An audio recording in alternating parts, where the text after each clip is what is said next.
Hello and welcome to the Woman Up podcast. It's 2023, and for Series 5, we're excited to share some of the amazing organisations we have both in the UK and internationally that support women and non-binary artists to do things differently, to combat challenges faced by race, gender, disability and economic status, as well as parental and caring responsibilities.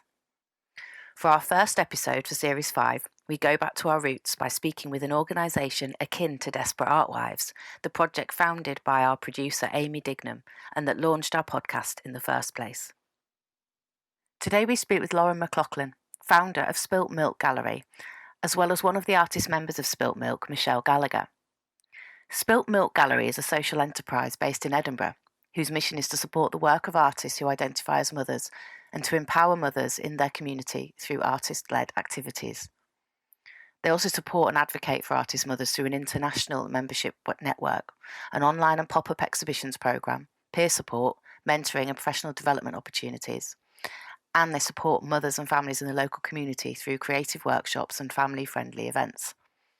The term mother here is inclusive to represent women, non-binary parents and trans women. I'm Susan Merrick. I'm your host, and I just want to describe quickly the fact that this episode was meant to be the three of us chatting together, but just because of a few timing issues, it didn't quite work out. So what you'll hear is me having a chat with Michelle Gallagher, one of the artist members of Spilt Milk, first of all. And then later on, I will be chatting to Lauren McLaughlin, founder of Spilt Milk, as well as artist and curator. Enjoy the episode. Hello and welcome to the Woman Up podcast. We start Series 5 in 2023, speaking to artist Michelle Gallagher and Lauren McLaughlin, who is from Spilt Milk Gallery. Lauren will be joining us a bit later, so we're starting off with Michelle and I. Good afternoon, Michelle. Hi. Hi. So we were just talking about the dilemmas of working across different countries and time zones. So I know you're based in Germany currently. Have you frequently worked in different countries and cross country? We used to live in Korea, and when we were living there, I always had a clock set on European time. But then I had to remember that Ireland was different to Europe, Midland Europe. So I always think, okay, what time is it at my parents' house? What time is it with my sister? So yeah, it was just easier to have a clock at a different time. And sometimes I think I should do that here because one of the mentors that I'm working with for Spilt Milk is based in the UK and the other is based in Spain. So she's at the same time as me. So yeah, it's just remembering. Yeah.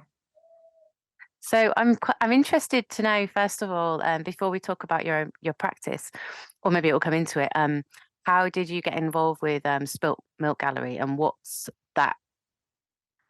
I suppose, what does it do for you in terms of an opportunity or a platform? Okay. I first met Lauren through the Artist Mother podcast, and they had it was a fantastic podcast, I should add. In their very early days, they had kind of a mentorship program. I think they still do it, and I was humming and hawing. Do I invest in it for myself, or is it going to be of benefit? The usual questions you have. And I decided to join anyway. And I saw that in the bio that Lauren was based in Scotland. And I thought, okay, that's useful because, I'm not in the US. And so I connected with her on that. And I'd never heard of Spilt Milk before. And then after, reading her bio and meeting her and chatting, I looked into Spilt Milk and I was like, okay, they accept international artists. And I was like, yeah, great. Because we were after moving here and I was still building up a network in this area. And because I'm Irish living in Germany and, I don't know where I'm going to be next. I wanted something that was consistent in my life. I felt like Spilt Milk would give me that. International platform, artists from all over the place, and it didn't actually matter where I lived. The connection was through English, and there was a lot of stuff online with crit groups and things like that. And I thought, yeah, ticked all the boxes. So it did. And so far, yeah, I've really enjoyed it. I've met interesting people, that I would never have met otherwise. I mean, it's a bit strange sometimes, the fact that I've never met any of these people in reality. But you feel like you know them, if you know what I mean, because we chat via, we've I think it's a Slack program, and there's different threads on it. And then there's the crit groups, and then mentorship, and then jumping online for different meetings and things like that. And, looking at artists' work in, who, when they apply for exhibitions and things like that, you almost feel as if, hey, I know this person, but, you've never met them. But there is a connection, even though it's, yeah, online. That sense of network's really important, isn't it? Definitely, definitely.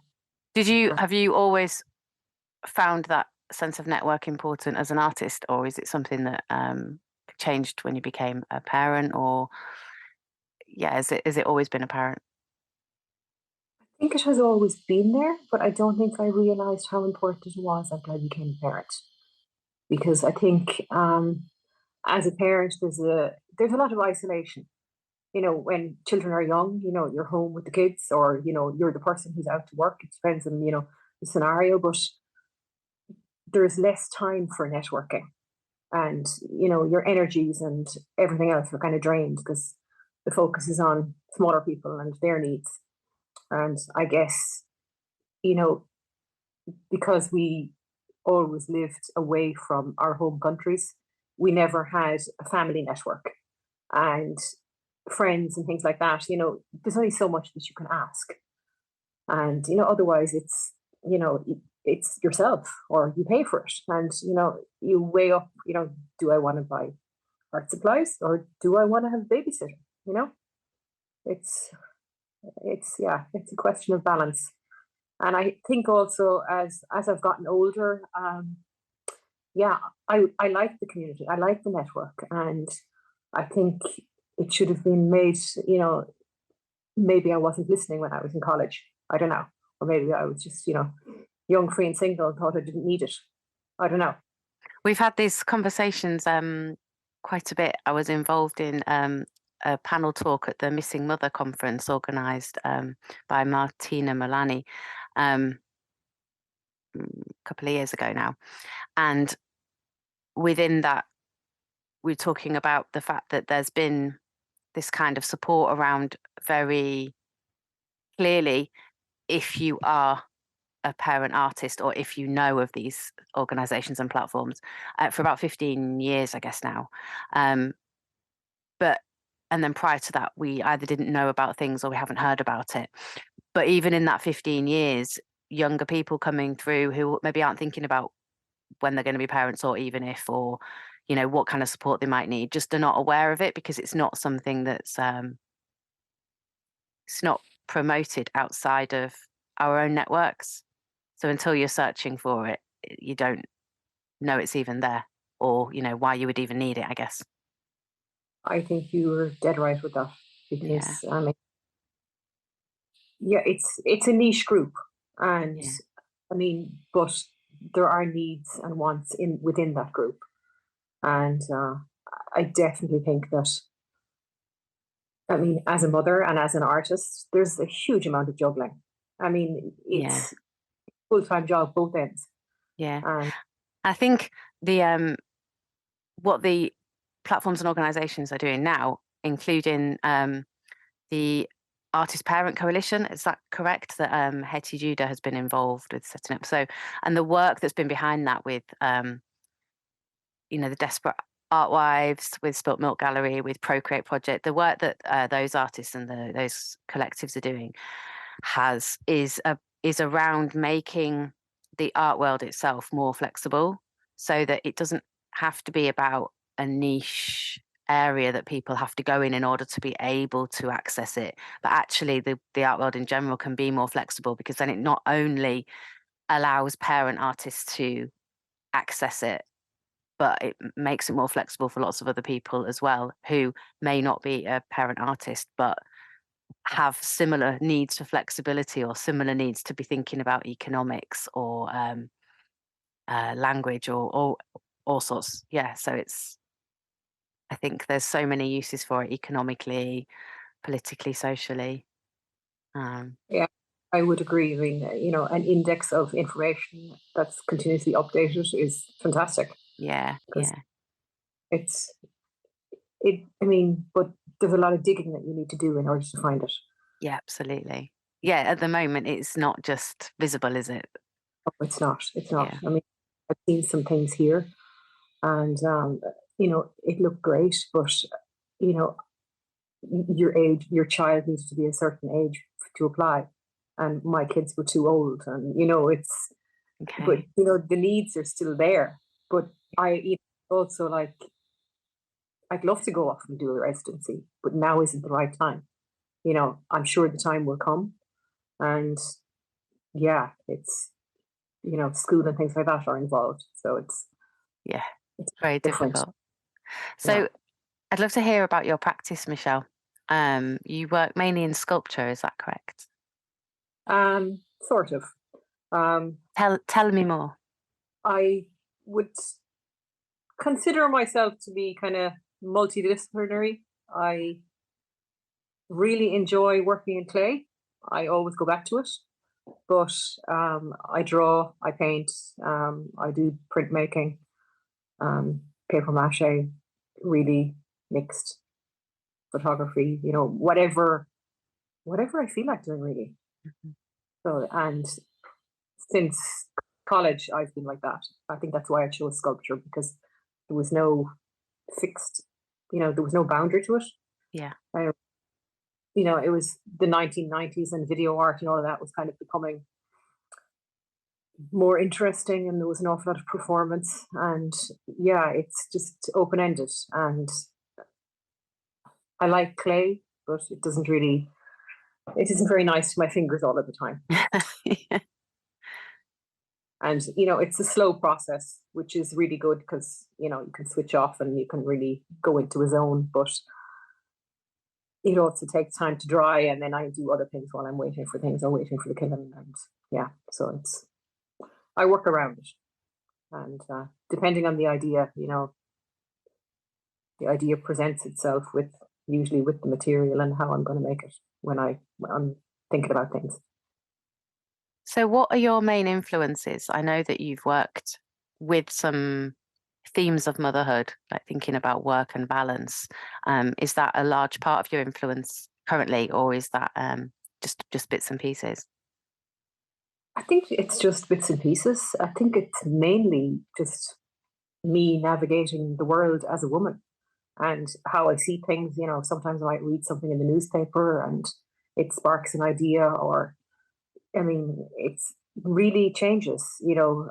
I'm interested in so many things, and I don't like being pigeonholed myself, and I don't pigeonhole my ideas. Hmm.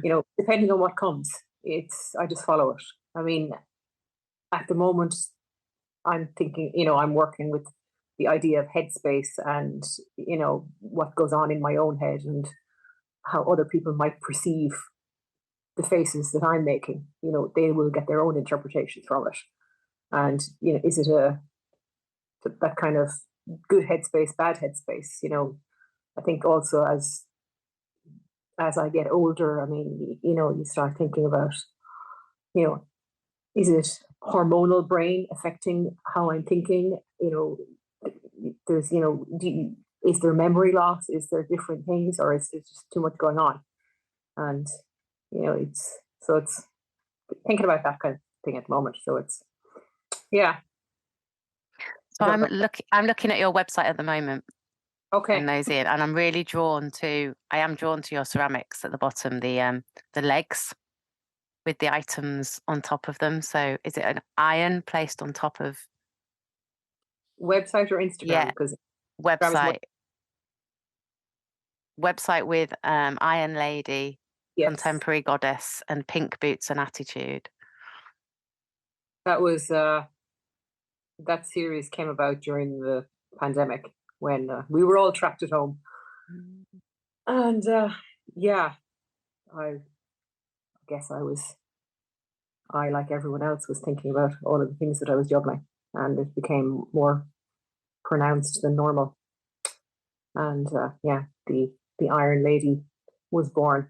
And then I kind of made a series of different types of ideas with that, the iron as the head. Yeah. But, yeah. I love those. And I also really love that petals seem to come into your work quite a lot, either in your drawing and painting or in the ceramics. Yeah. Is that I where is I love flowers and I love yeah. nature. It brings a huge solace. And I mean, even today before we chatted, I went for a walk as the sun was shining, and you could see life happening around you, and it just it's amazing what a blue sky and a bright day can do for the mood. Mm, I And totally agree with that. it's it- you know that's kind of brings me back to the headspace idea, and the flowers and the petals was also during it started during COVID, and then I continued the series for a year and made a figure for each time of the year, and ended in winter thinking about old age and how your body starts to change and menopause and things like that. And yeah, I'd love to see the series together, on a wall, because I think that would look pretty interesting. And but yeah, it's yeah. So it kind of jumps around my practice. Sometimes I'm collecting flowers and pressing them. Other days I'm working in clay, and it's It seems though that there are themes running through. I mean, obviously around life as a woman, your experiences as a woman, but ideas of fragility and the domestic or the feminine yeah, kind of coming through. Um, I like that you describe some of the topics that you work on around the working woman and mother. mm, Um, is that and that it's from the lives of women in your family and beyond. So have you been inspired by your own female members of your family? definitely. I have two sisters. They're both older, and they both juggle. Uh, and they're working. Depending on how life has been, it's been part time or full time work, but it's funny. It always seems to be, I don't know how it is for you, but if my children need something or if something happens, they'll come to me and they'll ask the question as to where this is or where that is or what's happening such and such a day, even though my husband knows all of these things as well. But I don't know, it's funny. And I see the same thing with my sisters. I see the same thing, with my mother and my father. And it's just watching the dynamics of, it's like as if, I don't know, there's just so much going on in the woman's head of all of the different facets that she's dealing with. And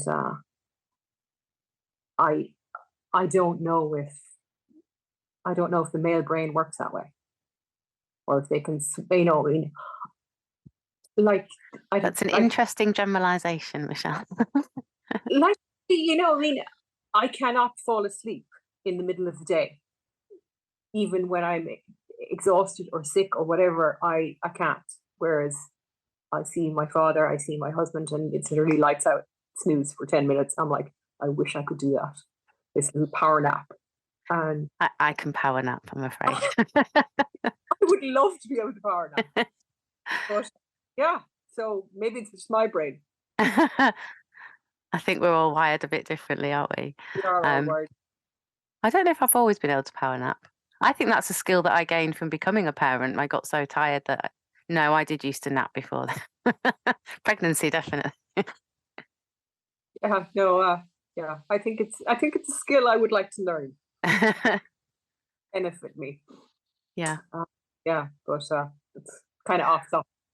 But So, yeah, no, oh no, my I think it's very on topic. In fact, so just so listeners are aware, because I feel like this podcast from my end might sway and turn a little bit, meander, thank you, that's the right word, because we were hoping to all join to have a chat together with yourself and Lauren, but because of timings, we've not quite managed it. I want to talk about burnout with artists, because this is something I was going to talk about with Lauren. Is this something that interests you as well as a topic? Burnout for artists, and especially parent artists. I think it's very hard for us to admit when we're in burnout or even recognize it. And I mean, I know when I have 3 kids, and when the youngest was, I'd say maybe around 5, 6, I really didn't know what I wanted or where I wanted to go. I had been making and doing a practice, but it was very much sketchbook orientated and based around, short spats of time. And I wanted to do something, but I didn't know how. And I think that was when I started to look around as to what I can do for myself. But I kind of needed a nudge in a direction to help me into, I mean, I guess I was in a bit of a slump with my work because, we've been moving around the world and moving house and things like that. And I was it was my choice to put my children first because it was important to me. But I guess there was a time where I felt as if, yeah, it's my turn now. And I needed to push myself. And I guess it was a bit of a burnout and a kind of a lost area, or this kind of, I don't know, a fog. And yeah, I needed to work myself out of that. And I think, looking online, and I mean, in the last 10 years, the world has really opened up online. You're not as isolated as you were before if you lived in another country and things like that. And I think that has made a huge difference. I don't feel, even though I'm a foreigner in the country, I don't feel like I'm alone or whatever. I know people all over the place, and I like that. And I think in terms of burnout, and yeah, I mean, it's looking back on it, I think, yeah, I was in a bit of a burnout and in a grey area and a kind of fog for myself. And getting myself out of that rut was basically pushing myself into the work and putting my needs and what I want for myself forward. Yeah, I've spoken to a lot of artists, especially mothers, who have felt that at some period, and it's almost like needing to be given permission to either stop for a while or stop completely for some, including a couple of artists from the 70s who I spoke to, 70s and 80s, who said that they did stop completely for 10, 20 years before feeling able to come back to their work. But yet also, as you say, doing small things or things that don't take as long, and giving yourself permission to do that, and letting go of this idea of, some people talk about it being a very male idea of a studio artist and the full-time passion and resources and space that it has to be given to a practice in order to be valued or considered a proper artistic practice. And actually, I think the more people that we speak to, the more we realize that it seems like it's a myth, actually, or it's very few people who actually work in that way. So it's being given permission to talk about the other parts of our lives or the other ways of working. I mean, the only time I had a studio practice like that was when I was an art student. Mm-hmm. I would walk into my space, everything was there, and you just go in and do what you want. And yeah, it was fantastic. But, out in the real world, so to speak, I've been juggling teaching, juggling kids, making my own art. Then, updating your website, putting your work out there, reading open calls, promoting yourself, finding is this the right niche for me, or am I wasting my money on this open call, or there's a huge amount of reading and a huge amount of research, and sometimes you start to realize as you read things what's right for you and what's not right for you, where you might have a chance, and I think that only comes with the doing and the practicing and the participating and putting yourself out there and getting the PFO letters back and all the rest of it. And yeah, I mean, it's disheartening, but I think all of us as artists, there's this internal drive that is unexplainable, and it's just you just have to do it. Yeah, I don't know. Constant admin. Yeah, it's constant admin, and you got to make the work in order to be able to put the work out there. And if you're only working on the admin side of things, when do you find the time to do the work and Yeah, dinner and go to the grocery store and do doctor's appointments? I mean, it's it's I've really started to kind of compartmentalize my week with how I structure things, and that's the only way I can do it. So it is, and yeah, it's but I enjoy it. It keeps me busy. so I'm interested to know, you talked already about looking for open calls and things. Is that how you get your practice out there while you're in different countries? And has that been difficult to do if you've kind of moved country and then had to reestablish a network, I guess? Or is that where having the international networks comes into it? It's definitely where having the international network comes into it, and I became a member of an art organization here, and there's open calls through that, and then there's a connection with different open calls, but it's sometimes it's just for a particular region, and it's still reading and applying for things, and exactly the same thing just in German. So but as since I've become a member of the group here, it's the BBK, and they have a network all over Germany, and I've really started to get to know some of the artists in my area, which has been nice, and make a physical connection, and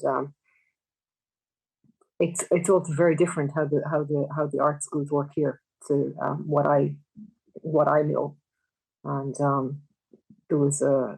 I met a girl who's still a student at the Kunst Academy here in Dusseldorf recently, and she was telling me about the whole process with how their system works, and I was like, okay, this is fascinating, completely different to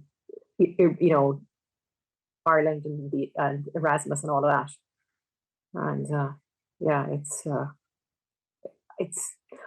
comes back to network and community, and yeah. It's the conversation starts at the beginning. We're talking about community. If you don't know of her work already, Tanja Ostjevich is based in Berlin, and she's not originally from Germany, but she has lived in Berlin for quite a long time. And she has a long-standing project called Misplaced Women, and it's worth looking up. It's a really amazing collaboration. So yeah, check it out, and it might be something that you're interested in. I will. It's definitely interesting. So it does. And I mean, I think also when we moved here first, I was afraid of the language barrier, and I was nervous about it. And I mean, my German, I did not know any German before we moved here.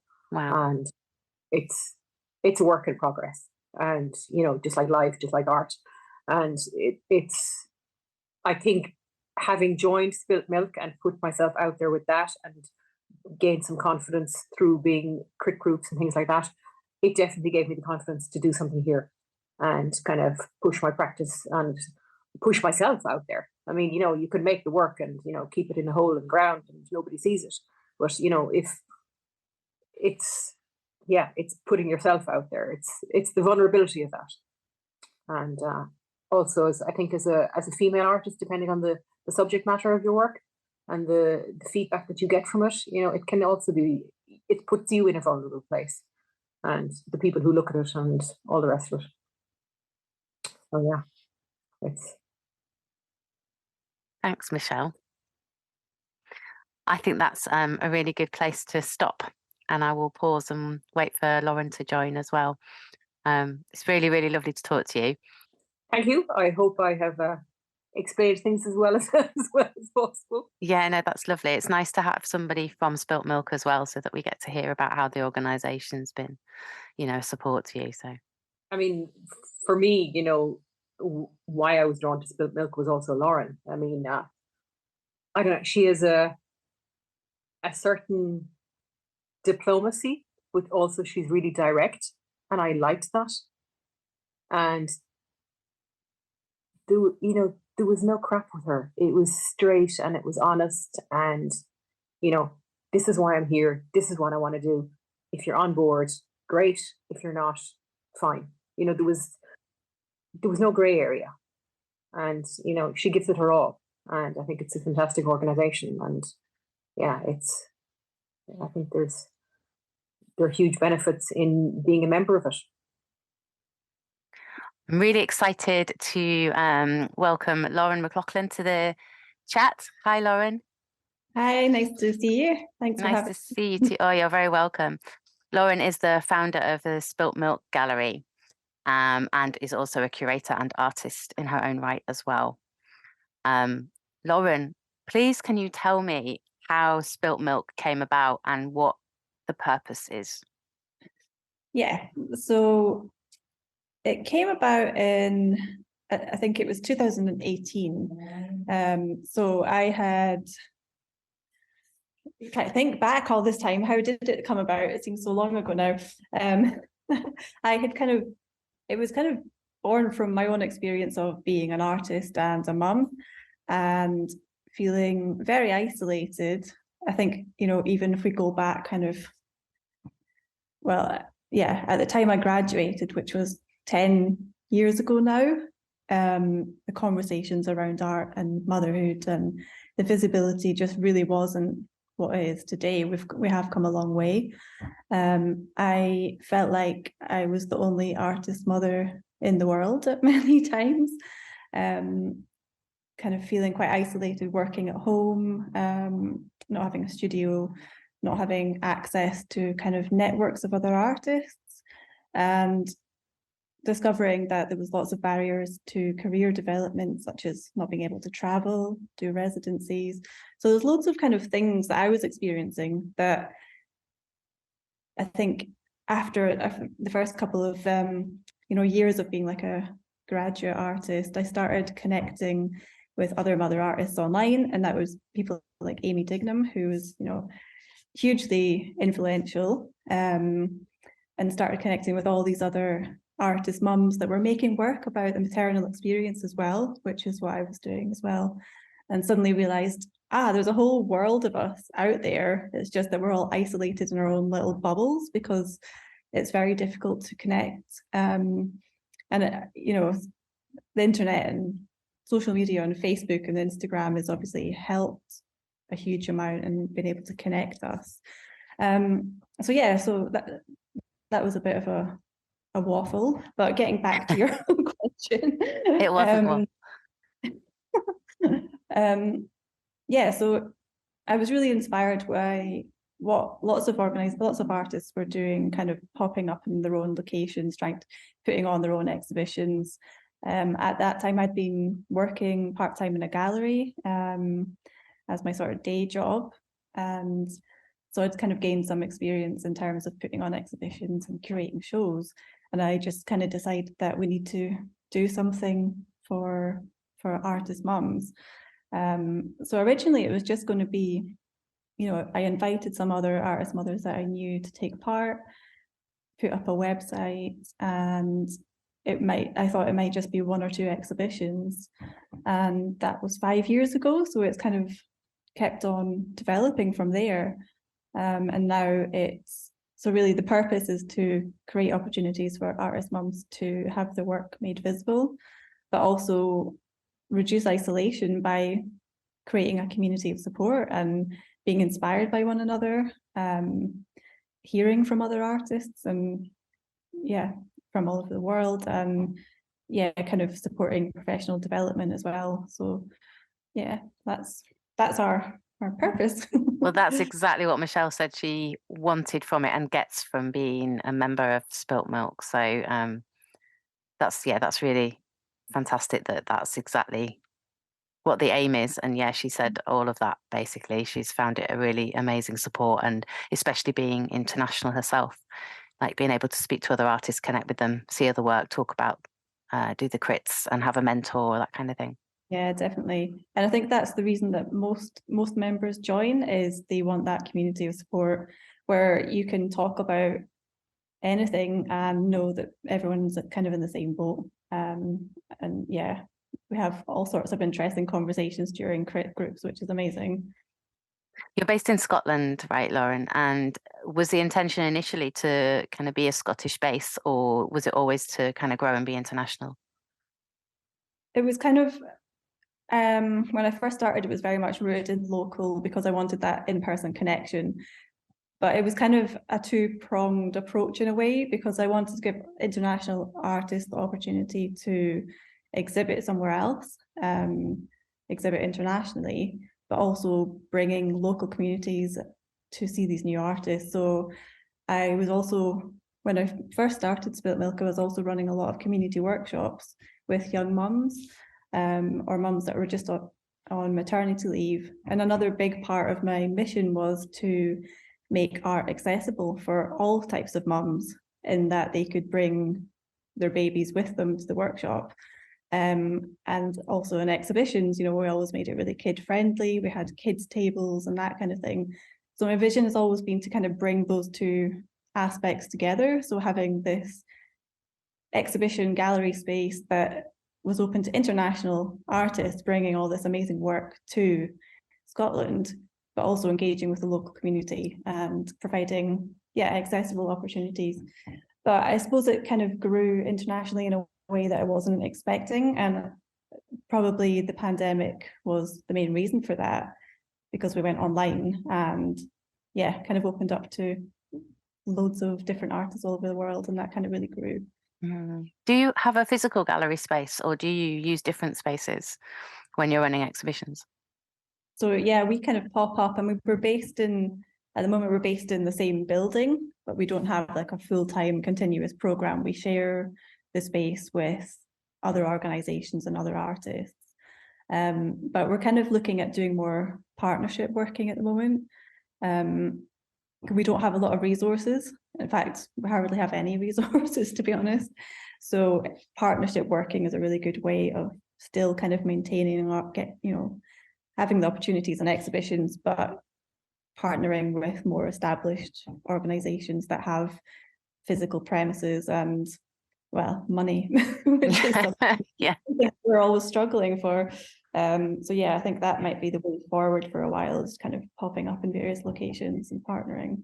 Okay. Well, for this series, it's been really important for Amy and I that we take some time to look at what organisations there are around the UK, but also internationally, to see specifically organisations that support women, support non-binary people, support artist parents, and support those that are doing things a bit differently or need to. What I wanted to talk to you about, Lauren, is, and I know you have an interest in talking about this, is burnout. So I spoke briefly with Michelle about her own kind of experience of feeling that when the children were very small. What's your own experience of burnout, and has it been as an individual artist, or is it related to running an organisation like Spilt Milk? Definitely, I'd say from a combination of trying to do everything and having to do everything, which in terms of is, I'm a single parent and I have been for about 10 years or something. So yeah, it's single parenting and trying to be an artist and trying to run an organization all on your own is basically a recipe for burnout, I'd say. But yeah, it's tough because in each of these roles we're just devalued constantly. The arts are devalued, motherhood is devalued, and that's another huge reason why making these things visible is really important. But I think it's the sort of lack of support systems, our funding system, just the way everything is set up. We rely in the arts so much on unpaid labor and having to just kind of get up and do everything for yourself, make your own opportunities, which is what so many other artists, women and mother artists and activists have kind of had to do. Is in order to change things, you need to kind of do it yourself. And it's only sustainable for so long, really, as we've found out. I know lots of other artist activists kind of get to the point where it's like we need to pass on the torch. And it's not fair. It's it pisses me off because there's so much still that needs to change. But yeah, I think it seems to kind of come in a cycle. And I think it's interestingly, like last year for me was the year that I burnt out the hardest, but that was also the 1 year out of running Spilt Milk for 5 years. That was the 1 year that I was actually getting paid to do it. And that was for some reason, the hardest year. Do you think you worked more because you were getting some money? Yeah, it completely changed my sense of how I valued my own work. It was really interesting. It was like, oh, suddenly this is a job that I'm getting paid for. So that comes with even more pressure for something. But I was under pressure from the funders because the purpose of the funding was to try and make it sustainable. And it was really, it's kind of difficult anyway, but then we've got a cost of living crisis. We've just come out of a pandemic. It's like it takes longer than 12 months to get a sustainable business off the ground, and just all these factors. So I was kind of running myself into the ground, trying to make these things happen, trying to create new income streams for Spilt Milk, trying to keep on top of everything. Yeah, and it's impossible for one person to do. It really is. So yeah. I liked you put a post on Instagram fairly recently about the things that you'd applied for and the time it had taken and what success or failure kind of rate you got from that. And it was really good to see, and it's made me make a spreadsheet again, which I did do. I did a spreadsheet before the pandemic actually, and then I forgot about it, so I've started again. And yeah, I've just spent about I think it's 2.5 to 3 weeks, but over 2 months doing another Arts Council application. It just it makes you feel really tired.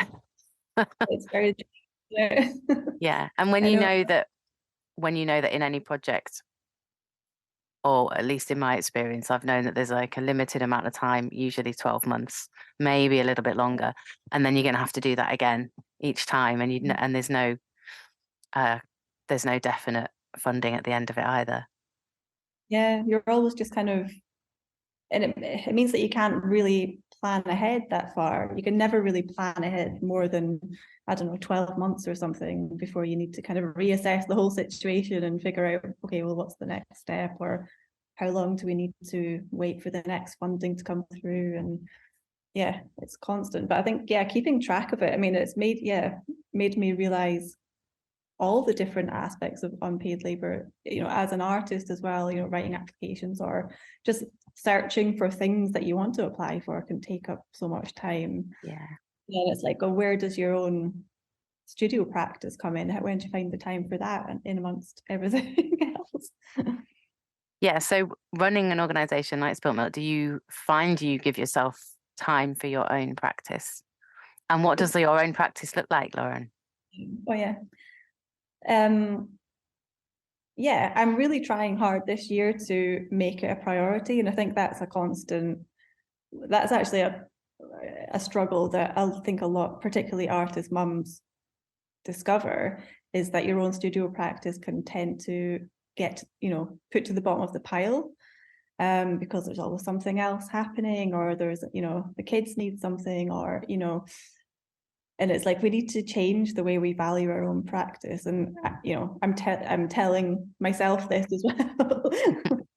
Do what I say, not what I do. But yeah, it's important. We need to make it a priority, and I'm really trying to make a conscious effort to do more of that this year, because I have seen it kind of slip away. But yeah, when I don't have studio time, it makes me really grumpy. So it makes me miserable. So I need that time. But yeah, I suppose my practice has changed a lot over the years as well. It's become much more socially engaged over the last few years. And I think running an organisation and connecting with so many artists has probably helped create that shift. I'm not as interested in making things. I'm more interested in making connections and working with people and discovering stories. And yeah. What are you working on most recently, or what have you worked on most recently then? So I've actually, over the past few months, I've been working with a group of artists who are also single mums, and we've been working together. We've been meeting weekly on Zoom, managed to get a bit of funding from Magnetic North Theatre Company, which are based in Edinburgh, and they're really great, just to give them a shout out. But yeah, luckily managed to get a bit of funding to do this, which meant that all the participants could also get paid, which is, Brilliant. It's brilliant. But sadly doesn't happen very often. But yeah, we've been kind of working on something called, we knew we wanted to kind of create a manifesto, but we've changed it and it's called a monifesto. So we want a bit humorous, but also kind of taking our power back, because we're always told to stop moaning. So yeah, that's what I've been working on, and we're hopefully going to launch that in the next week or so. It's nearly ready to go out. And that's yeah. amazing. Where will you be launched? Where can we find that? So yeah, hopefully it'll be launched by the time this podcast comes out, and then we can put the links up actually, because we've got it's kind of an interactive manifesto where we really want other single mum artists to respond and add their voice to the manifesto, and then hopefully that will gather some momentum and some data, and to create a bit of a best practice guide. We're not exactly sure where it's going to go, but yeah, we're kind of excited to see what happens with that. So yeah, there'll be a web link and a survey link which we can circulate. Brilliant. We can definitely add that to the show notes. That's amazing. What else did okay, I have got a topic here. So you've told me about the purpose of Spilt Milk. We've talked about that, and we've talked about how Michelle, as one example, has absolutely got that from it. So it's doing what you wanted it to do. What have been the main challenges of not only running the organisation actually, but what are the main challenges for you as a single parent, as an artist, and running an organisation like Spilt Milk?